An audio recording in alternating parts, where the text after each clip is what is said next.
If you ate alphabet soup as a kid, you need to watch this two-part video. Actually, this video has nothing to do with the alphabet soup you eat, but rather Medicare alphabet soup. You know the one. Medicare Part A, B, C, D, F, G, K, L, M, and N. Wow, what does that mean? As you may know, Medicare is a federal health insurance program designed for people aged 65 and older and certain other eligible younger individuals. In part 1 of this video, we're going to examine the 4 general parts of Medicare, A, B, C, and D. In part 2, we'll examine the 10 Medicare supplements, A through N, with a few missing letters because why wouldn't you just skip a few letters?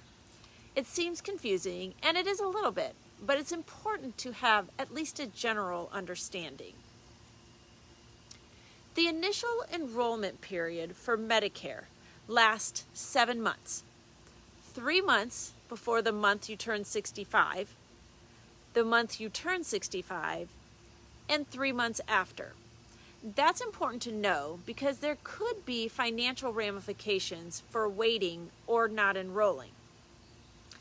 So Medicare Part A, on simple terms, covers hospital services, the actual hospital stay, short-term skilled nursing after the hospital stay, home health care like physical, occupational, or speech therapies, and hospice care.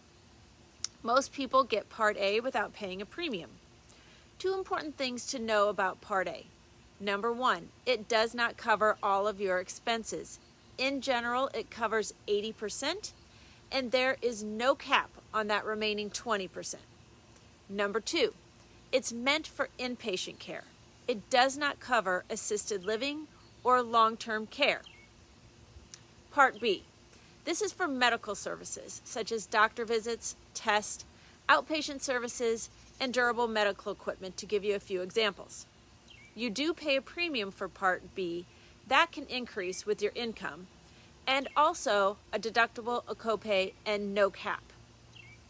Part A and B do not cover most dental care, eye exams, hearing aids, and most prescription drugs. Medicare Part C is Medicare Advantage. When you have a Medicare Advantage plan, you no longer have original Medicare Part A or B and maybe D. What happens with a Medicare Advantage plan is that a private insurance company takes over your coverage and is paid by the federal government. They have to offer you the same benefits as Part A and B, and in many cases offer additional services such as vision, dental, hearing, and prescription drugs. But buyer beware. Just because they offer the same coverage does not mean they deliver in the same manner. You often need a referral and pre-authorization for services. There is typically tighter gatekeeping, and the network of providers is often smaller. Costs for Medicare Advantage plans vary, and they can change your out-of-pocket fees as often as once a year.